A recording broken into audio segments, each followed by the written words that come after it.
Hi guys, and welcome back to another Call of Duty commentary with me, InstentKarma with an E. Now today this gameplay is coming to you from another subscriber. His name is Aiden FPS, or used to be HIA360. That account no longer is in existence, but if you guys are looking for who this guy is, you've heard about him a little bit before. He's a great guy, you know, been with me since the get-go here. So he's got some great gameplay here. I don't necessarily agree with the weapon choice, but you know, to each their own. I can't criticize that too much. So if you guys haven't already, definitely go by and check out his channel. He's got some great live comms especially.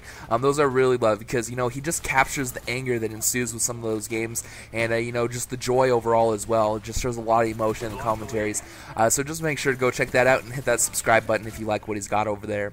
But today what I'm going to be talking about is something that's going to help prepare us for Modern Warfare 3 because, you know, I look at Black Ops as officially being dead, especially after last night. You know, I hopped on and played a couple of gun game matches and it was not what it used to be at all. You know, the community has definitely killed this game.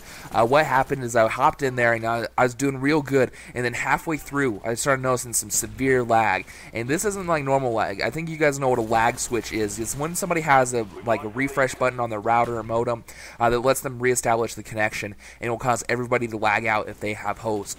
So that ended up happening, and it was intermittently enough that I figured, you know, I could deal with it. Well, then I noticed that 3 guys in the game were knifing. I got over 50 kills in the game and only ended up in 3rd place. I got up to the crossbow about 2 or 3 times, but got knocked all the way down to that WA2000, probably about 6 times overall. So it was just, it's not the same anymore. This game is definitely dead here, so we need to go ahead and start looking towards Modern Warfare 3 and what that game is going to bring to us and how we can go ahead and already be better at it before it releases. Because, you know, once it releases, we're going to be getting a whole bunch of new faces. As with any Call of Duty, we get new people on the game. So that's already going to help you out, you know, help you boost your KD right at the beginning.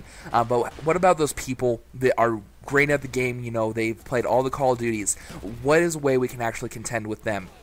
Well, the way I figured out the best way to do it is going to be with Modern Warfare 2. If you guys haven't got that game, you can hop on over to GameStop. I think it's like 20 bucks or something now, or even off of Amazon. I know you can get it pretty cheap nowadays. But what you want to do is pop in that game and start playing it for a little while. The reason I say that's going to help us is because Modern Warfare 2, Call of Duty 4, and Modern Warfare 3 are all made by the same developer of Infinity Ward. Now, Black Ops and World at War were Treyarch that we see here, so, you know, not as great a games as they could have been, but, you know, Infinity Ward is a great developer, and I'm really looking forward to what they have to bring. So if you pop in Modern Warfare 2, it's going to start getting you used to the playstyle, because just from playing around with it this past weekend for a couple games, I noticed the hit detection, recoil, and the overall feel of the game are completely different here. I mean, granted, they are the same title, but for whatever reason, the way Treyarch treats their games, it just gets a much different finished product than that of Infinity Ward.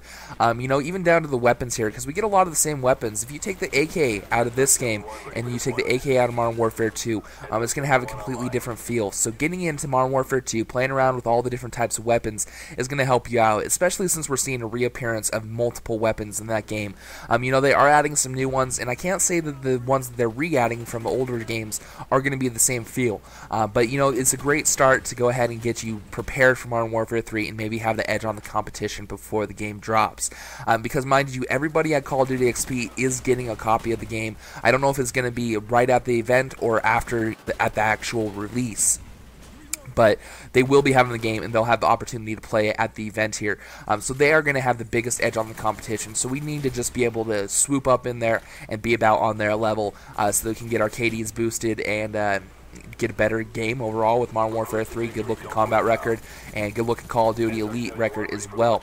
Now, this is quickly going to be wrapping up the game for us today, guys, but I just want to let you know in the future here what you can look forward to. I'm looking at doing some life stories here. I've been waiting on holding off on doing that because, you know, there are a few life stories that I don't want to have them be the reason that I get big, because I got some good stuff for you guys here that I want to share with you, let you know a little bit more about who I am.